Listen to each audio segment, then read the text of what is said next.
ఒక చిన్న గ్రామంలో విహాన్ అనే బాలుడు ఉండేవాడు.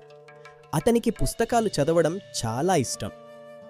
గ్రామంలోని చిన్న లైబ్రరీకి ప్రతిరోజూ వెళ్ళి కొత్త కథలు చదివేవాడు. కాని ఆ గ్రామంలో చాలామంది పిల్లలకు చదువు మీద ఆసక్తి లేదు. వాళ్ళు రోజంతా ఆటలతో గడిపేవారు. ఒకరోజు విహాన్ లైబ్రరీలో జ్ఞానదీపం అనే పాత పుస్తకం కనుగొన్నాడు.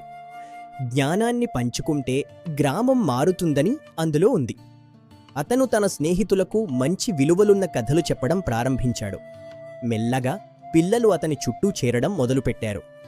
ఒకసారి గ్రామంలో భారీ వర్షం వల్ల చెరువు పొంగి ముప్పు ఏర్పడింది. పెద్దలు ఏం చెయ్యాలో అర్థం కాక ఆందోళన చెందారు. అప్పుడు విహాన్ ఒక పుస్తకంలో చదివిన పద్ధతిని గుర్తు చేసుకున్నాడు. ఇసుక సంచులు పెట్టి నీటిని ఆపాలని సూచించాడు. అందరూ కలిసి పనిచేసి నీరు గ్రామంలోకి రాకుండా ఆపగలిగారు. విహాన్ తెలివితేటలకు అందరూ ఆశ్చర్యపోయారు. జ్ఞానం సమాజానికి ఉపయోగపడాలి అని గ్రామ పెద్ద విహాన్ను ప్రశంసించారు. విహాన్ ఒక పెద్ద మార్పుకు కారణమయ్యాడు. నిజమైన జ్ఞానం ఇతరులకు ఉపయోగపడినప్పుడే విలువైనదని ఆ గ్రామం గుర్తించింది.